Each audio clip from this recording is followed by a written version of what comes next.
Ustadz, bolehkah fatwa dengan kecerdasan buatan, artificial intelligence? Panjang ya, pertanyaan panjang. Intinya sekarang ada kemampuan program IT yang bisa berfatwa.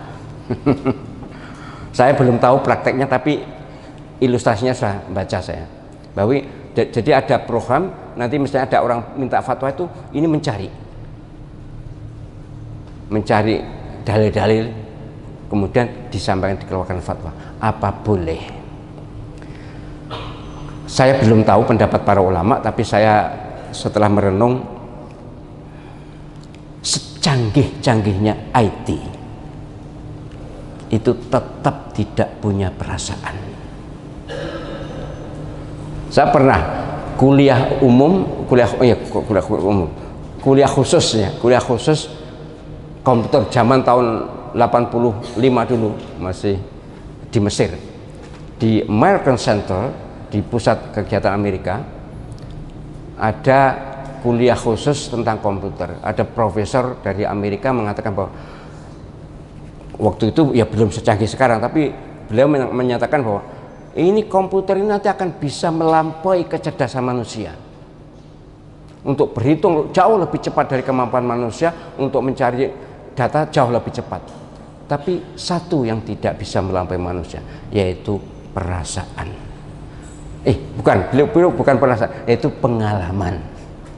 Beliau mengatakan bahwa komputer sehebat apapun tidak akan punya pengalaman. Lalu saya tambah sekarang, sehebat apapun tidak akan punya perasaan. Padahal untuk mengeluarkan fatwa itu harus melihat kondisi. Al-hukmu yaduru ma'illati wujudan wa adaman. Ada la yunkaru taghayyurul ahkam bi taghayyurul zaman wal makan wal hal wa ada wa niyah. Berdasarkan kaidah usul fikih ini, maka tidak bisa masyarakat dengan pertanyaan yang sama tapi beda lokasi lalu fatwanya sama. Lihat dulu. Artinya saya tidak setuju kalau fatwa itu disandarkan pada AI, artificial intelligence, kecerdasan buatan, diandalkan pada program enggak. Tapi kalau makro di MTQ itu, makro itu kalau dulu itu amplopan, diamplopi kemudian diundi. Tapi saya sudah tahu rahasia, saya bertahun-tahun sejak 1999 saya sudah menjadi hakim MTQ nasional. Saya tahu rahasia orang-orang curang itu. Jadi makro itu ditandai, amplopnya ditandai oleh orang curang ini. Lalu daerah-daerah yang dia cenderungi atau dia harapkan jadi juara, nanti ambillah makro yang amplopnya ada begini dan sebagainya. Sebab dulu itu di negeri Wakanda sana itu kalau MTQ binaannya mendapat itu satu orang dapat 40 juta, tapi di Wakanda, kalau di sini enggak. Iya, Wakanda itu ngerti nih, ini mesti ngerti, lebih ngerti ini. Istilah Wakanda itu kata ganti untuk tidak menyebut Indonesia supaya tidak kena undang-undang IT. Apa setelahnya? Konoha ya, Wakanda dan Konoha ya. Itu sekedar guyon ya, guyon tapi tenanan. Saya bukan Wakanda tapi Afrika ya. Saya selalu gunakan kata Afrika untuk supaya mengaburkan masalah. Tapi setelah tahu ada Wakanda ya sudah tidak apa-apa, Wakanda juga tidak apa-apa. Ya. Sebab Afrika nanti kalau teman-teman saya yang di Afrika tahu kan protes juga. Nganjuk kemarin saya juga gitu, Ustaz kok selalu nyebut Nganjuk tuh? Lah kami kan orang Nganjuk. Saya waktu diundang bupati untuk apa tuh hal bihal di Pendopo itu ada orang Nganjuk yang sambil kelakar guyon, Ustaz sering memojokkan Nganjuk katanya. Ya karena saya orang Nganjuk jadi saya merasa tidak dipojokkan, tapi dia tidak enak katanya. Ya sudahlah, Wakanda itu tidak ada yang terpojokkan. Baik, jadi makro ya. Dulu, jadi kalau undian makro, undian hafalan apa itu sudah diketahui, sudah bisa dipelajari. Asal amplopnya itu nanti sudah tahu akan ngambil seperti ini, nomor apa? Bukan nomor, tandanya ada apa dilipat apa dikasih coretan di pojokan, pokoknya ditengeri. Sekarang otomatis sudah Ustaz Yasin Shiratal Mustaqim itu yang membuat makro itu sudah harus diacak, harus ngeklik aja, diklik sudah metu dewe, di luar kemampuan hakim pun tidak tahu apa yang akan keluar nanti.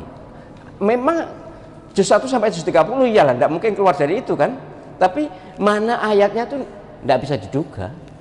Itu makro, tidak perlu perasaan kalau itu. Tapi kalau ini fatwa ini tidak bisa. Kalau apa misalnya orang katakanlah ibu-ibu ya, ibu-ibu yang haid dan istikhadah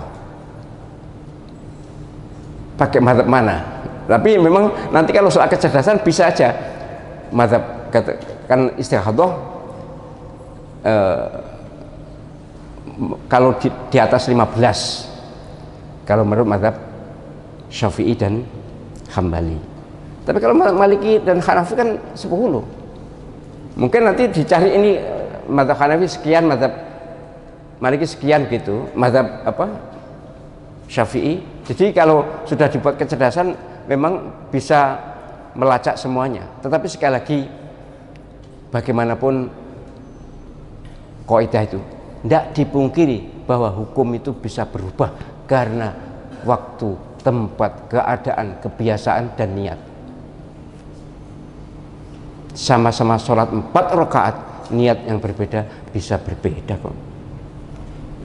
Jadi saya tidak setuju penggunaan AI atau AI atau artificial intelligence atau kecerdasan buatan untuk berfatwa. Nanti manusia akan bergantung pada komputer. Wah gak kacau ya, bukan sebagai alat tapi sebagai sandaran. Tidak bisa, harus orang alim. Mungkin nanti akan dibantah gini, loh ini rujukannya juga semua orang alim, tapi yang menghimpun aja, yang apa AI ini yang menghimpun saja. Sudahlah, nek gelem ya karepmu, tapi saya tidak mau fatwa kok yang komputer atau yang program, tidak bisa lah. Ya orang pada orang, nanti lama-lama gak ada orang belajar, wis ngandalkan komputer aja, ngandalkan AI saja, wah tidak bisa.